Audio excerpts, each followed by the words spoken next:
Okay, good morning, class. So for today, we're going to talk about the Module 1, Generating Patterns and Illustrating Arithmetic Sequence. So many professions that use mathematics are concerned in one specific aspect, finding patterns and being able to predict the future. For example, the law enforcement agencies have since relied more on mathematics, using data of previous crimes to predict when and where crimes might occur in the future. Even natural phenomena such as earthquakes follow similar patterns.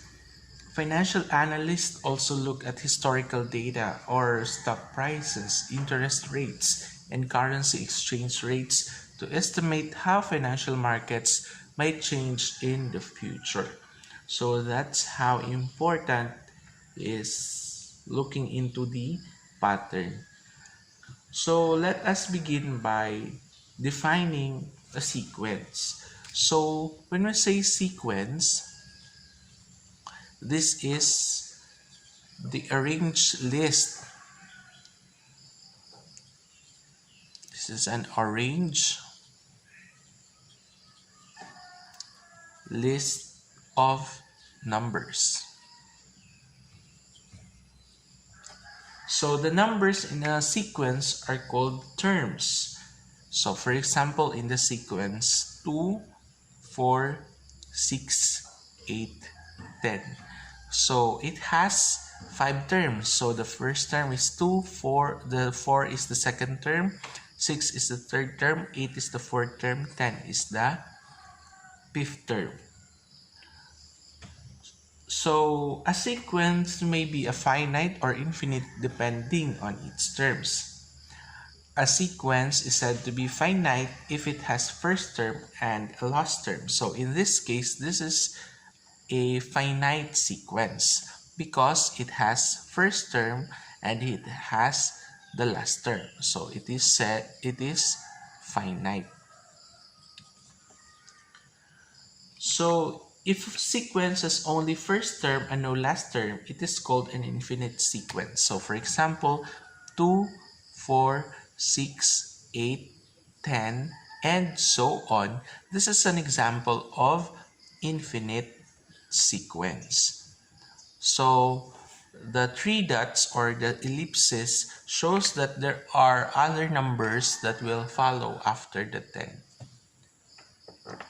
So the first number in the list is called the first term. So this one is the first term and it is written in the symbol a sub 1. The second number is called the second term and it is written in the symbol a sub 2. So until a sub 3, a sub 4, a sub 5, and so on. So the nth term of a sequence is designated by an algebraic formula. The subscript n is understood to start from 1, then 2, and then 3, and so on unless otherwise stated.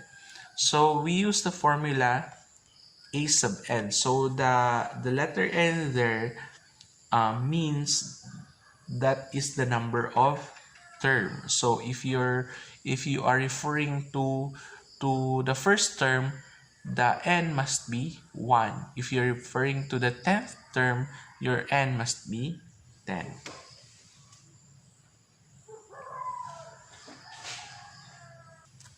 So let's take this example. List the 5 terms of the sequence described by the equation a sub n equal to 5n minus 1. So since we're looking for the first 5 term, we are going to start with the first term. So our a sub 1, that is the first term. So I have said earlier that n is the nth term. So since we're looking for the first term, this letter n will become 1. So our n here must be 1. So we have a sub 1 equal to 5 times 1 minus 1. Okay, it becomes 1 because 5 is preceded by n. So we are going to multiply 1 by 5.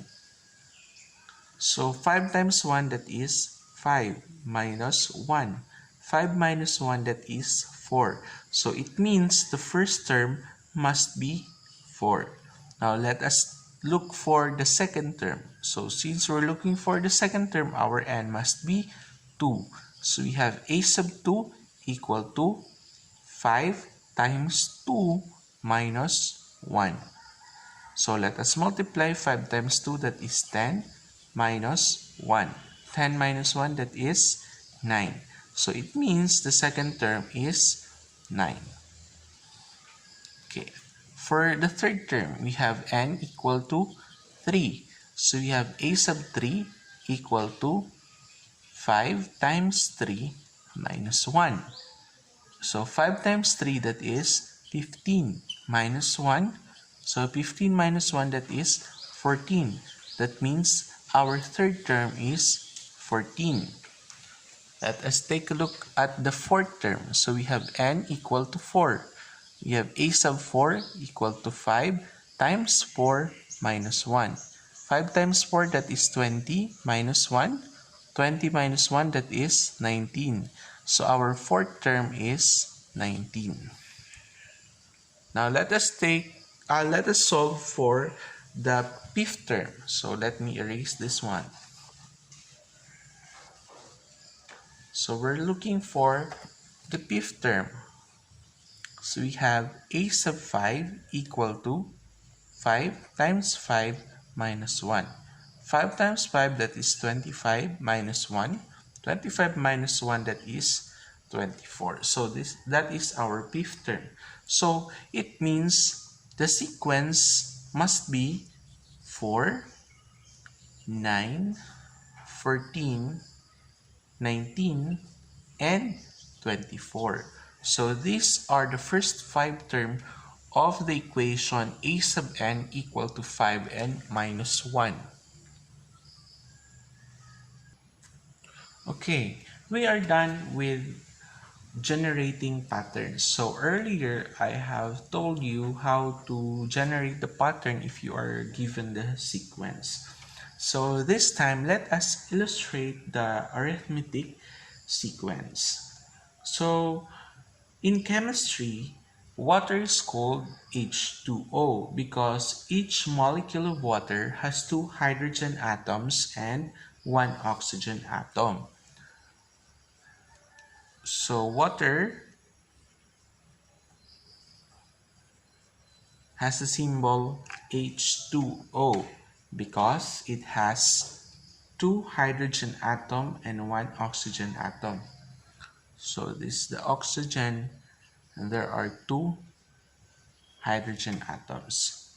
So it means if we have 1 molecule of water, then it will have 2 number of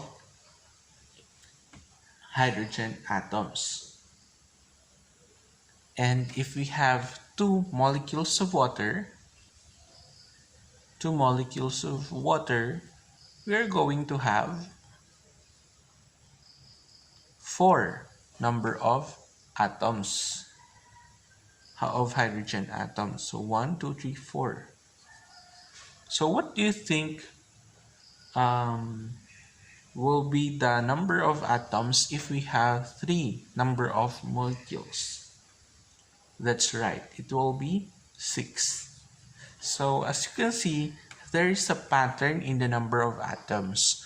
So the number increases by 2. So 2 plus 2, that is 4. 4 plus 2, that is 6. 6 plus 2, it must be 8. 8 plus 2, it must be 10. So that means the pattern of the number of molecules and the number of atoms is 2, 4, 6, 8, and 10. So in arithmetic sequence, we can see a difference of 2. So if we are going to subtract the next term with the previous term, so 4 minus 2, we are going to have a number 2. If we're going to subtract 6 by 4. 6 minus 4, we have another number 2. If we subtract 8 to 6, we have a number 2. 10 minus 8, that is 2.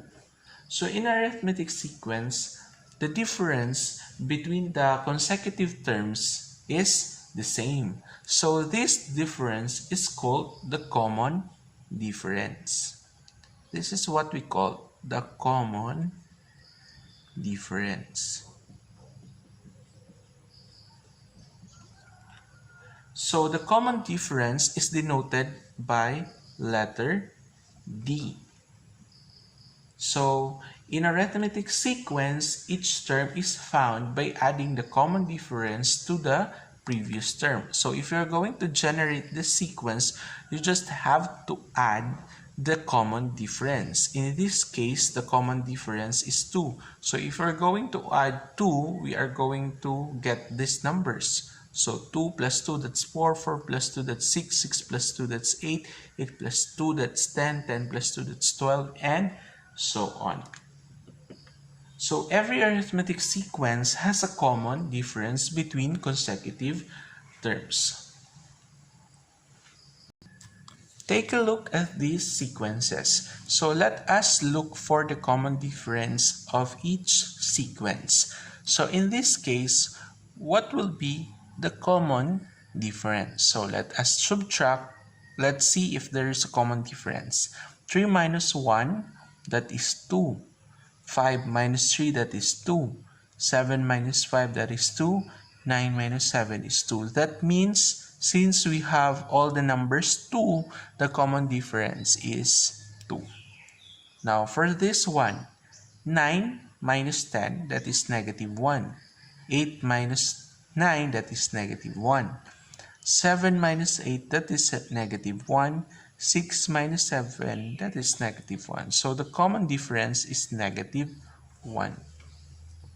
So how about this one? It involves a decimal number. We have 0.4 minus 0, that is 0.4.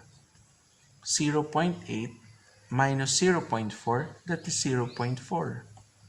0.12 minus 0.8, that is 0.4. That means our common difference is 0.4. So the common difference can be positive or negative. It can be a whole number, a fraction, or even an irrational number. So it could also be a decimal. No matter what what value it has, it will be the difference between all consecutive terms in that arithmetic sequence. Okay, let's try your understanding by answering these 3 sequences. You just have to tell me whether it is arithmetic sequence or not. So in the sequence 2, 4, 6, 8, is it arithmetic or not? Correct, it is arithmetic sequence. So what is the common difference? You are correct, that is 2. So we have 4 minus 2, that is 2. 6 minus 4, 2. 8 minus 6 is 2. For the second item, is it arithmetic or not? You are right, this is not arithmetic sequence. Let's see. 6 minus 3, that is 3. 10 minus 6, that is 4. 15 minus 10 is 5. So as you can see, the difference differ from one another. So they are not all the same. So since they are not the same, this is not arithmetic sequence. So for the third item, is it arithmetic sequence?